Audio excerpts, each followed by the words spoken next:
Hey guys, welcome back to What If Izuku Midoriya was in FNAF Part 4.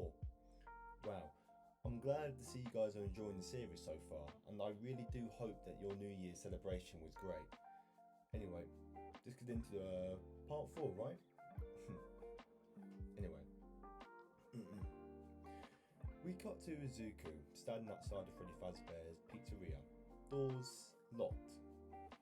It's about to be a shift in around 20 minutes. As he looked down at his phone, he wondered, I wonder where Henry is. He'd usually be out by now to let me in. Maybe I should call him. As he was thinking this, his phone suddenly started vibrating. As he looked down and looked at the number, it was his boss, Henry. Well, that's a coincidence, as he thought. He picked up his phone and he replied, hello, Mr. Henry? Hey kid, he heard from his phone. Yeah, sorry to lately to inform you, I'm not going to be in for the rest of these for a couple of days. I won't be in until next week. Family trip. Well, more of a vacation really, as he rubbed the back of his head. Anyway, if you look down to your left, you'll see a hole in the wall. I've left the keys in there for you. As he following the instructions, Izuku crouched down, looked in the hole, and as he was told, there are the keys, just sitting there. Izuku, seeing this, reached down and picked them up, thinking in his mind, man, he's really glad this is far away from most places, or these could have been stolen. As he picked them up, and he replied, I got them, Mr. Henry. Well, that's good to hear, kid. Anyway, I'm trusting you. Keep a good hold of them, okay? No lending them out. I want you to lock the doors at 6, okay? He said with a stern voice. Of course, Mr. Henry. I'll lock up at 6, get here by 12, lock up the doors, and make sure nothing happens, as always. Good. Happy I can rely on you, kid. Others nowadays are so incompetent. He heard a sigh from the phone. Well, anyway, see you next week. And be safe, kid, as he ended the call. I wonder what he meant. I know these animatronics ain't the safest, but they haven't been too bad to deal with so far. As he walked in and clocked the door behind him, he only had 5 minutes left, so he couldn't do any more investigating into the back rooms. He really had to start arriving earlier. But he couldn't help it. He just loved his sleep. As he chuckled to himself. As he walked into his office, he turned the lights on and saw everything was good. 100% power. Phone flashing as usual, seeing he's been left a message, which honestly, he's starting to enjoy his conversations. Well, the one-sided ones with the phone guy. He seemed like a good guy. I mean, he'd hate for anything to happen to him. Foreshadowing. As he sat down, the clock hit 12. And as a custom now, he reached over towards the phone and hit the green button. And he heard this. Hello, hey, wow, day 4, I think you can do it. Hey, listen, I may not be around to send you a message tomorrow. What? It's been a bad night here for me. I'm kind of glad that I recorded my messages for you when I did. Hey, do me a favor. Maybe sometime you could check inside those suits in the back room. I'm going to try to hold out until someone checks. Maybe it won't be so bad. Yeah, I always wondered what was in all those empty heads back there. You know. I don't know. Hearing the sudden, abrupt amount of static, Izuku jumped from his chair, falling to the floor. As he kept looking closer, he was horrified. He just heard the man, his I guess, mentor in a way, die. Sure, he never met the man, but it sounded like the animatronics got to him and he ran out of power. Izuku was obviously shaken. He just heard a man die. And he just found out from all the rumours that could be him if he's not careful. And it seemed that that was his fourth night as well. Hearing this and putting everything together, it made sense to Deku now. The back room, no one ever checked it. So It made sense that knowing who was reported missing, if he's probably still in those suits right about now. This shocked and made Izuku terrified. Seeing those monsters and imagine being stuffed inside one of them, from what he heard from the previous night. So all this time, he thought to himself, he's been in there? He didn't quit and just keep the keys, he got stuffed in there. He could still be alive. Hearing this, Izuku sprang up with a look of horror in his face. Imagine there, staying there for a week straight inside one of them robots, decaying, rotting, as he must have been in agony at his final moments, being stuffed inside a metal endoskeleton. Horrifying. Hearing this, Izuku quickly checked towards the cameras, and what he saw shocked him. Completely shocked him. All three of the animatronics, Chica, Freddy, and Bonnie, were staring towards him, seemingly listening to the conversation that he just heard and the audio. Like they were knowing and trying to say that he's next if they get to him. Zuku's hands were shaking. The pads, he couldn't keep it straight. Seemingly not able to hold the weight, he dropped the security pad. As his hands went to his face, he couldn't believe it. He could die. He was so scared, but he knew it wasn't the time for this. Seemingly after shaking up and seemingly a little mercy from the animatronics, it hit 1 o'clock. They haven't moved yet, but he just kept staring at the camera, which he observed. Now feeling truly threatened now, he stood up. Seemingly his senses heightened. He may have been scared in the past, and he's got even more rightfully reasons to be so now. Kacha may have bullied him and hit him, but he's never seen this type of horror or pain or anything he's heard of. He's been bruised before, but he couldn't believe or even try to comprehend what would happen to him if they caught him. Stand up with a newfound sense of determination to get through it. He put his hand on the phone and he said, "Don't worry, phone guy. Don't worry, I'll check. And I'll make sure that your family get you back. I promise." As he removed his shakily hand, picked up the pad and sat down.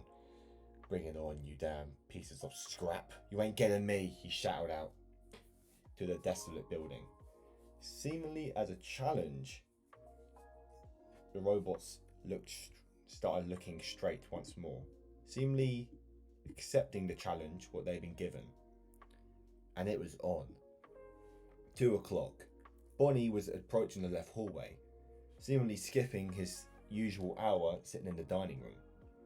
As he kept walking down the left hallway, he wondered, what was that sound? Bonnie thought. The night guard seemingly shouting, provoking them after hearing what they did to his predecessor. Maybe he's losing it? Before he could hear anything else, he tripped, seemingly from a bunch of boxes he knew that wasn't there before.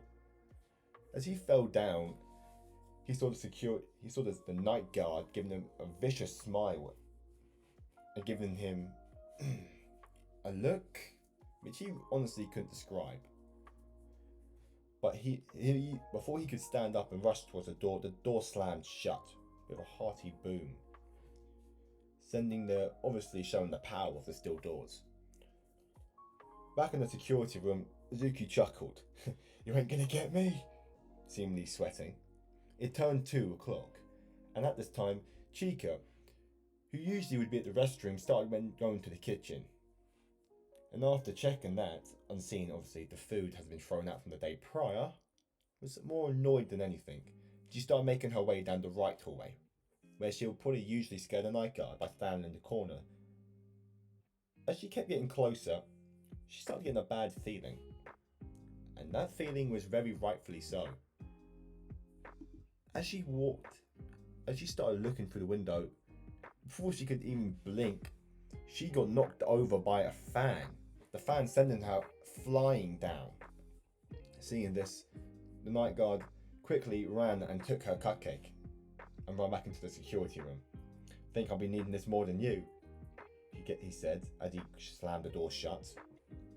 At this time, Bonnie had returned to the dining room and started looking through the dining room camera, so Izuku was able to open the left hallway door. Chika, seemingly shocked and standing up while picking up the damaged and dented fan, looked absolutely confused. No security guard has ever done that. Like, seriously, they usually just cower and hide. But this new night guard seems to be fighting back. And he even stole her cupcake. Her friend. This truly surprised Chika. Being absolutely shocked and have no clue what to do, she started proceeding back to the restrooms to contemplate what to do next. As we cut back to the stage, we have the main man himself, Freddy Fazbear, seemingly see his two fellow friends, and seeing them and falling and getting hit by the night guard, truly made Freddy start wondering, maybe this would be different. Maybe something would happen that's new, that wouldn't be them getting the night guards on the fourth night. Which usually, and there is rarely one that has made it to the first night, or fifth. But the fourth was usually the normal time they catch them. Now if they're sloppy, it would be the third. But no one's ever reached the fifth night. No one. And he'll make sure of that. On the outside, Freddy's features hadn't shifted, but inside, his eyes went half-lidded, seemingly seeing the challenge that they were about to deal with. It's now 4 AM. Seemingly, doing this strategy has annoyed them enough that they're more confused and trying to make up a new thinking game plan for this. As Izuku kept flashing through the cameras, he saw Foxy peeking out his cove.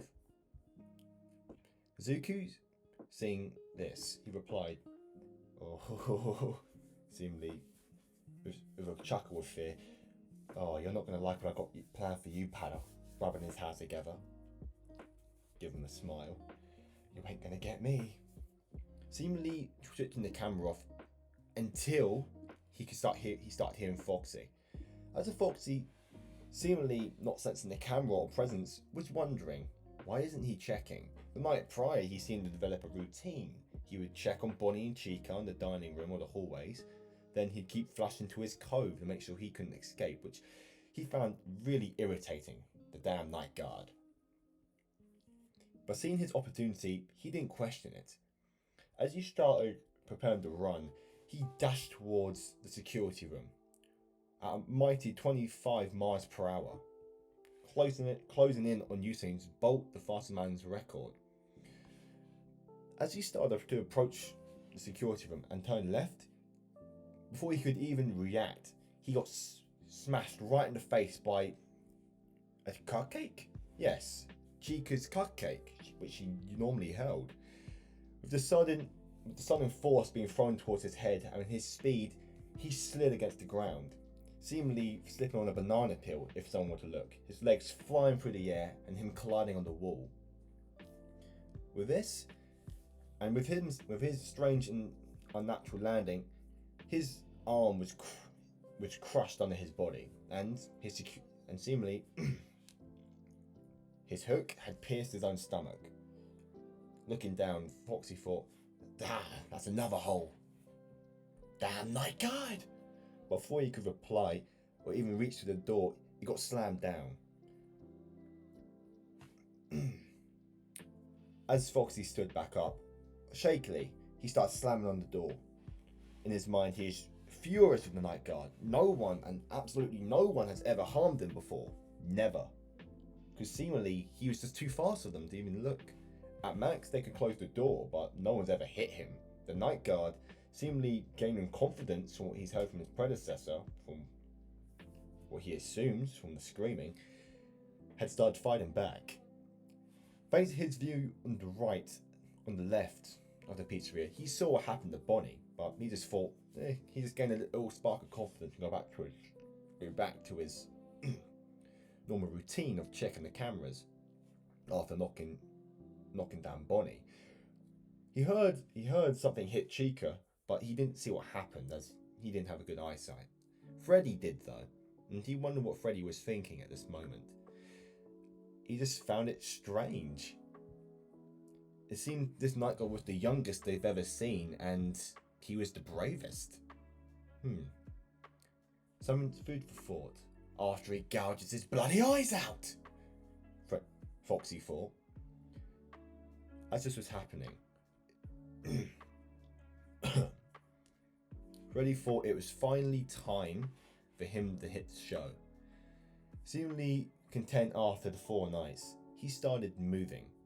Izuku in his security room seeing this, that Freddy wasn't on the main stage anymore. With Chica in the kitchen, Bonnie in the closet on the left hall, giving him the camera a very menacing stare, which he found understandable. I mean, to be fair, I wouldn't blame him. Think about it. If his friend, he could only think of what his friend Karchan would do if he was the top dog of the school suddenly got smacked in the face. That'd make anyone angry. Seeing this, he'd think, I gotta keep an eye on you, Bonnie. Chica's in the kitchen, don't have to worry about her. Foxy's turned back to his cove, probably trying to get his hook out of him still. He gave a nervous chuckle. Let's hope they don't get me. Because I think I'm gonna get it a lot worse than the others. Rubbing his head frantically. But where the hell was Freddy? He started flipping through the cameras. As faster than he's ever done before, accidentally clicking on ones he didn't mean to click on. But there he found Freddy in the restrooms looking at the camera. Okay, there's Freddy. Hearing laughter, he started hearing it. Freddy was laughing at the cameras, which he found strange. Sure, he heard the odd laugh, but he's never seen Freddy laugh at the cameras. Seemingly noticing what's happened, he quickly ran and slammed on the right door. Not hearing any audio or sound from the kitchen, they tried to spring a trap on him as he looked out the window and saw Chica, his hand slam against the glass. Realizing what's happened, he ran and quickly slammed on the left door as well. Seemingly, if Bonnie had tried to do the same tactic, as his attention was divided to 3 different ways. Oh, he placed his hand on his heart. You almost got me. Giving a chuckle. You almost got me. Seeing himself with 10% power left as it hit 5 a.m. Seemingly sitting down in his chair and leaning back. Seemingly exhausted. Even if he hasn't done anything truly physical, his heart was pounding, seemingly from the adrenaline of almost being caught out. As it turned 6, as he had 2% power, the animatronics sensing it, and seemingly honouring their old tradition, he didn't know, but they always seemed to go back at 6, regardless. Animatronics gave him a nasty look as they started treading back to the stage. He waited an extra half an hour, as he didn't truly want to risk it with the antics he pulled with them this night. Seeing they returned to their stage and seemingly powering down, he bolted out of the room on the right, charging towards the door. Animatronics seemingly following him with their eyes, but unable to move. As he unlocked the door, he accidentally bumped into one of the cleaners. "Whoa, security guard, calm down," he said as he fell to the ground. Standing up, he said, "Are you okay, kid?" Yeah, I'm fine. Okay, good. Well, we're going to be in, okay? And you and I see you tomorrow night, okay, kid? Tomorrow night? Oh, yeah. Henry informed us about you having the keys, so before we go, you're going to be locking up for us, okay? As he placed his hand on his shoulder. And kid, seriously, go get some sleep. You look like you've seen a ghost. As the cleaning crew started walking in. Yeah, I will, thanks. Walking off. As he waited for his mum to come pick him up, Izuku is filled with adrenaline and excitement. He survived. He survived the fourth night, which he's guessed no one else has done before. As he didn't hear any other audio recordings, but he survived. and with a solemn promise in his heart, he will find Phone Guy and get him back to his family. Well, guys, that's the end of part 4. I hope you've really enjoyed it, and I hope you all have a great start to the new year. Anyway, guys, bye.